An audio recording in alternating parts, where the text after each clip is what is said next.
김건희 고속도로 의혹이 사실이 아니라면 정부 여당이 이토록 피하는 이유는 무엇입니까? 윤석열 대통령 처가를 비호하기 위한 정부 여당의 발버둥이 눈물겹습니다. 국토부는 타당성 조사 중간 보고서를 공개하라는 요청에 오해와 논란을 부를 수 있어 어렵다고 밝혔습니다.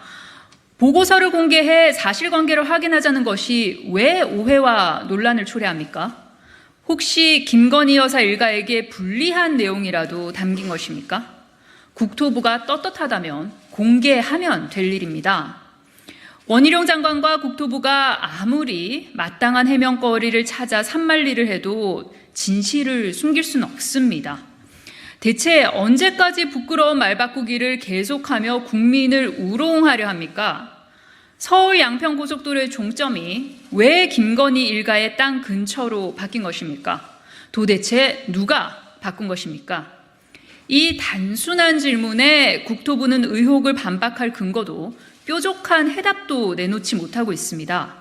국민께서 수긍하실 만한 합당한 이유가 없었다고 볼 수밖에 없습니다. 윤재옥 국민의힘 원내대표는 국민들은 SOC 사업이 소모적으로 정쟁화되는 상황에 분노 게이지가 높아지고 있다며 야당을 비판했습니다. 서울 양평 고속도로 사업개발 특혜 의혹을 정쟁으로 만드는 것은 정부와 여당입니다. 야당이 사실을 확인하자는 것이 어떻게 정쟁입니까? 제기되는 의혹이 사실이 아니라면 정부 여당이 피할 이유가 전혀 없습니다. 국토부는 여러 말 하지 말고 보고서를 공개하고 국민의힘은 국정조사 제안을 받으십시오. 다음 브리핑하도록 하겠습니다. 자유총연맹의 정치 중립 파기, 50 신군부를 잇는 신건부입니까? 한국자유총연맹이 윤석열 정부의 승인을 받아 정관에서 정치 중립 조항을 삭제했습니다. 박근혜 정권 당시 대통령실의 지시로 관제 데모 선봉에 섰던 자유총연맹이 내년 총선을 앞두고 정치 개입의 기지개를 다시 켜고 있습니다. 국민의힘 전 의원 출신의 강석호 총재는 내년에 큰 그게 아니겠나, 거기서 어느 정도 우파가 많은 부분을 확보를 해야만 전체가 바로 돌아간다라며 노골적인 총선 개입을 선언했습니다. 자유총연맹의 정치중립 조항 삭제는 총선 승리를 꿈꾸는 윤석열 정권에 대한 충성 맹세입니다.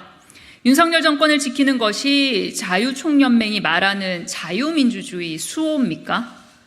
윤석열 대통령이 자유총연맹 창립 기념 행사에 참석해 축사를 하고 윤핵관 장제원 의원이 예산 확실히 챙기겠다라고 말한 것이 모두 관제 데모의 큰 그림 속에 있었습니까? 관제 데모를 넘어 관변단체를 앞세운 관권 선거를 걱정하지 않을 수 없습니다.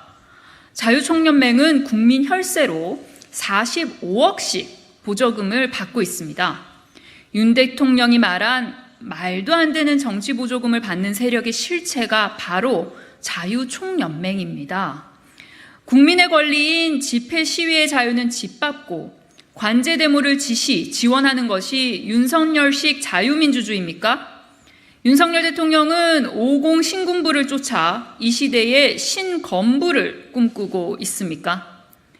관제 데모와 관권 선거를 획책하는 것이 아니라면 윤석열 정부는 당장 자유총연맹에 대한 보조금을 전액 삭감하고 정치 중립을 지키게 해야 합니다. 이상입니다. 수고하셨습니다.